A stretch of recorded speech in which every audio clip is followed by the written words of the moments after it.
Hello प्यारे साथियों, आज की ऑनलाइन क्लास में आपका स्वागत है। आज हम कक्षा 10 के विज्ञान में जो अध्याय 3 है धातु और अधातु, इसका विस्तार से अध्ययन करेंगे। तो सबसे पहले हम धातुओं व अधातुओं के भौतिक व रासायनिक गुण देखते हैं। तो देखो कि भौतिक गुण तो किसे कहते हैं और रासायनिक गुण किसे कहते हैं। तो किसी पदार्थ के जो बाहरी गुण होते हैं उसे तो भौतिक गुण कहते हैं, और किसी पदार्थ में जो आंतरिक गुण होते हैं उसे रासायनिक गुण कहते हैं। इसे हम एक उदाहरण से समझते हैं। जैसे कोई भी मनुष्य है, अब वो मनुष्य वो बाहर से कैसे दिखाई देता है, वो सुंदर है कि नहीं, उसके सबंग उपस्थित है कि नहीं, उसके आंख है कि नहीं, कान है कि नहीं, अर्थात वह बाहर से कैसे दिखाई देता है, वो तो उस मनुष्य के भौतिक गुण होते हैं।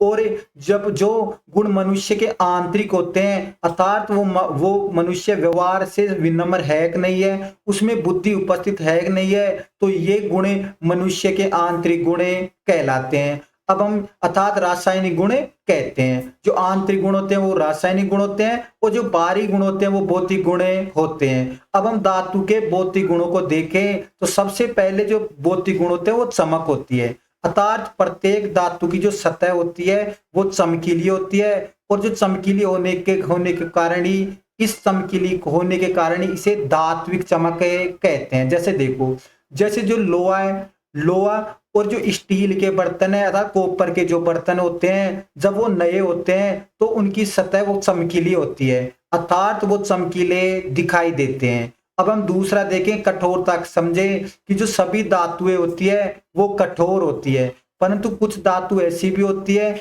जो इसका अपवाद होती है। अब अपवाद देखें कि अपवाद किसे कहते हैं, कि जो ये विशेषता है, इस विशेषता के यदि किसी में विपरीत गुण पाए जाते हैं उसे अपवाद कहते हैं। तो अपवाद में जो दो धातु हैं, एक तो है सोडियम और एक है पोटेशियम। ये दोनों धातु कठोर नहीं होती है, ये दोनों धातु मुलायम होती है, और मुलायम होने के कारण इन धातुओं को चाकू से आसानी से काट सकते हैं। अब यदि हम भौतिक गुणों को देखें कि धातु के भौतिक गुणों के आधार पर हम देखें कि धातु सभी धातुएं ठोस अवस्था में होती है, परंतु एकमात्र धातु जो पारा होता है वो अपवाद में गिना जाता है। अर्थात जो पारा होता है वो कमरे के ताप पर द्रव अवस्था में उपस्थित होता है। अब देखो, यदि हम अघात वर्धनीयता का अर्थ देखें कि किसी भी धातु को पीटने पर या ठोकने पर, अर्थात धातु पर चोट लगाने पर यदि वह चद्दर का आकार ग्रहण कर लेती है तो धातु के इस गुण को अघात वर्धनीय कहते हैं। यदि हम ये देखें कि जो धातु है उनमें सबसे अधिक अघात वर्धनीय धातु कौन सी है, तो जो सोना है और जो चांदी है वो सबसे अधिक अघात वर्धनीय धातु है, अर्थात इन धातु को पीटने पर सबसे ज्यादा चद्दरें बनती है। अब यदि हम तन्यता को देखें कि जो धातु होती है, धातु को हम खींचकर उससे तार बना सकते हैं, अर्थात तार बनाने की जो प्रवृत्ति होती है इसे ही तन्यता कहते हैं। अब हम देखें कि सबसे अधिक तन्य धातु कौन सी है, कि सबसे अधिक जो तन्य धातु है वो है सोना। अब सोना ऐसी धातु होती है, यदि हम उसको 1 ग्राम सोने से तार खींचे तो 1 ग्राम सोने से लगभग 2 किलोमीटर लंबा तार खींच सकते हैं। तो इस गुण को ही तन्यता कहते हैं। यदि हम चालकता को देखें कि जो सभी धातुएं होती है वो ऊष्मा और विद्युत की सुचालक होती है। अब देखो, अब विद्युत ऊष्मा के आधार पर सुचालक कैसे होती है, कि जैसे हम लोहे के या तांबे के बर्तन को गर्म करते हैं, अर्थात उसे ऊष्मा देते हैं, तो लोहे का बर्तन क्या हो जाता है, गर्म हो जाता है, अर्थात वह ऊष्मा का क्या होता है, सुचालक होता है। ऐसे हम विद्युत का सुचालक देखें कि धातुओं में यदि हम करंट प्रवाह करते हैं तो उनमें आसानी से विद्युत प्रवाहित हो जाती है, अर्थात धातुएं ऊष्मा और विद्युत के सुचालक होती है। जैसे जो चांदी है और कॉपर है, उन तारों का उपयोग हम विद्युत लाइन में करते हैं, तो कॉपर के तार अधिकतर हम विद्युत लाइन में संयोजित करते हैं। परंतु हम देखें कि अपवाद के रूप में देखें कि जो लेड होता है और जो मरकरी होता है ये विद्युत के हीन चालक होते हैं। अब देखो, यदि हम गलनांक को देखें कि धातुओं का गलनांक बहुत अधिक होता है, धातुओं का गलनांक बहुत अधिक होता है, परंतु इसमें भी अपवाद है कि दो धातु ऐसी है, पहली है गैलियम, जी को क्या कहते हैं गैलियम, और सी एस को क्या कहते हैं सीजियम। ये दोनों धातु ऐसी हैं कि यदि हम इनको हथेली पर रख लेंगे तो हथेली पर रखने के कारण भी ये हथेली से ऊष्मा प्राप्त कर लेंगी और हथेली से ऊष्मा प्राप्त करके ये दोनों धातु पिघलने लग जाती है, अर्थात हथेली की ऊष्मा से ये दोनों धातु पिघले जाती है। यदि हम दावनिकता का गुण देखें कि जो जब धातुएं होती हैं जब ये किसी कठोर सतह से टकराती है तो ये आवाज उत्पन्न करती है, तो धातु के इस गुण को ही दावनिकता कहते हैं। जैसे जो वाद्य यंत्र है, वाद्य यंत्र के जो तार होते हैं वो सब धातु के बने होते हैं, और जैसे विद्यालय में कोई घंटी होती है वो घंटी भी धातु की बनी होती है, और जब इसे किसी कठोर सतह से टकराते हैं तो वो आवाज उत्पन्न करती है।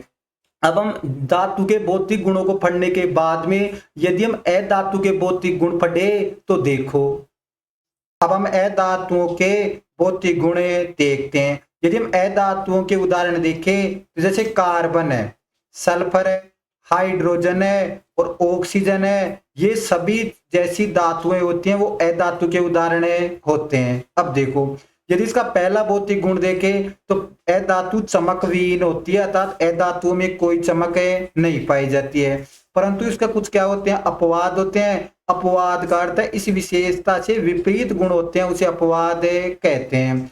जैसे दो अधातु है, पहली है ग्रेफाइट और दूसरी है आयोडीन, ये दोनों अधातु होते हुए भी दोनों चमकीले होते हैं। अब यदि हम दूसरा देखें कि जो नरमता को देखें तो देखो कि जो सभी अधातु होती है वो नरम होती है अर्थात सॉफ्ट होती है, परंतु इसका भी अपवाद होता है। जो हीरा होता है, हीरा कठोर पदार्थ होता है, अर्थात इस प्रकृति में पाए जाने वाला जो सबसे अधिक कठोर प्राकृतिक पदार्थ हीरा ही होता है। अब यदि हम भौतिक अवस्था को देखें कि जो अधातु होती है वो ठोस, द्रव और गैस तीनों रूपों में पाई जाती है, परंतु इनमें से एक अधातु ऐसी है ब्रोमीन। ये ब्रोमीन कमरे के ताप पर द्रव अवस्था में होती है। अब देखो यदि हम भंगुरता को देखें कि यदि किसी अधातु पर चोट लगाएं तो चोट लगाने पर यदि वह टूट कर बिखर जाती है, बिखरना ही भंगुरता कहते हैं।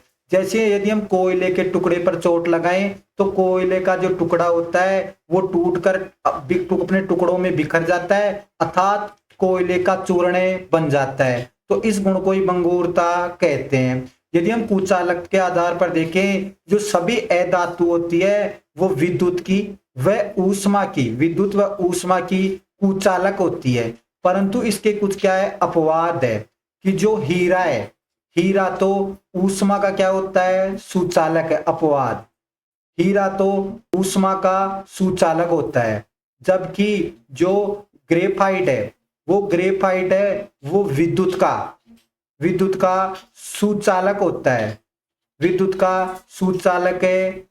अब देखो सुचालक है, अर्थात सभी अधातु विद्युत व ऊष्मा के कुचालक होते हैं, परंतु हीरा तो ऊष्मा का सुचालक होता है और ग्रेफाइट विद्युत का सुचालक होता है। यदि हम अधमनी के आधार पर देखें कि जो सभी अधातु होते हैं वो ध्वनि उत्पन्न नहीं करते हैं, अर्थात ये किसी सतह से टकराते हैं तो इनसे कोई भी आवाज उत्पन्न नहीं होती है। इस गुण को ही अध्वनिक गुण कहते हैं। इस प्रकार हम धातु व अधातु के भौतिक गुणों को देखते हैं।